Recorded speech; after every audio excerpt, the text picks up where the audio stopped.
ഖുറാനിൽ അള്ളാഹു പറയുന്നുണ്ട്, എനിക്കൊരു കാര്യം ഉണ്ടാകുമെന്ന് പറഞ്ഞാൽ അതുണ്ടാകുന്നു. ആ ഖുർആനിൽ തന്നെ പറയുന്നുണ്ട്, ആകാശഭൂമികളെ 6 ദിവസങ്ങളിലായിട്ടാണ് ഞാൻ സൃഷ്ടിച്ചതെന്ന്.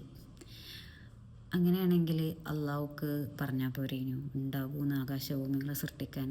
പക്ഷെ എന്ത് ചെയ്യും, അള്ളാഹു അത് പറഞ്ഞില്ല. അതിനൊരു കാരണമുണ്ട്. എന്താ പറയുക, അള്ളാഹു നമ്മളെ പഠിപ്പിക്കുന്നൊരു പാഠമുണ്ട് അതിൽ.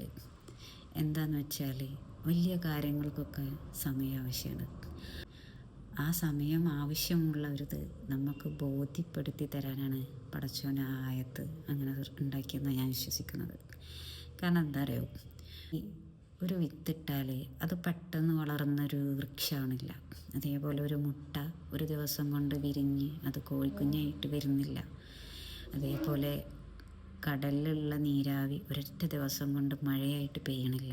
അതിനൊക്കെ അതിൻ്റെതായ സമയമല്ലേ. അതേപോലെ തന്നെയല്ലേ അള്ളാഹു നമ്മുടെ പ്രാർത്ഥനകൾ, വലിയ ആഗ്രഹങ്ങൾ നിറവേറ്റി തരാത്തത്.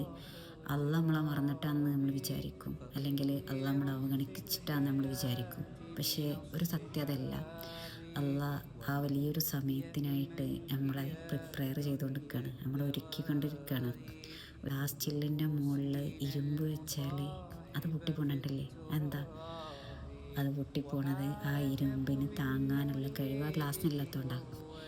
അതേപോലെ തന്നെയല്ലേ നമ്മൾ ആ ഗ്ലാസ്സാണ് പടച്ചോൻ തരുന്നത്, ഹെവി ആയിട്ടുള്ളൊരു പർപ്പസാണ്.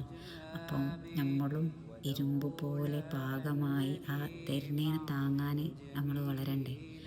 ആ വളർത്തണ സമയമാണ് നമ്മൾ അള്ളാഹുവിൻ്റെ സമയം എന്ന് പറയുന്നത്, അല്ലേ?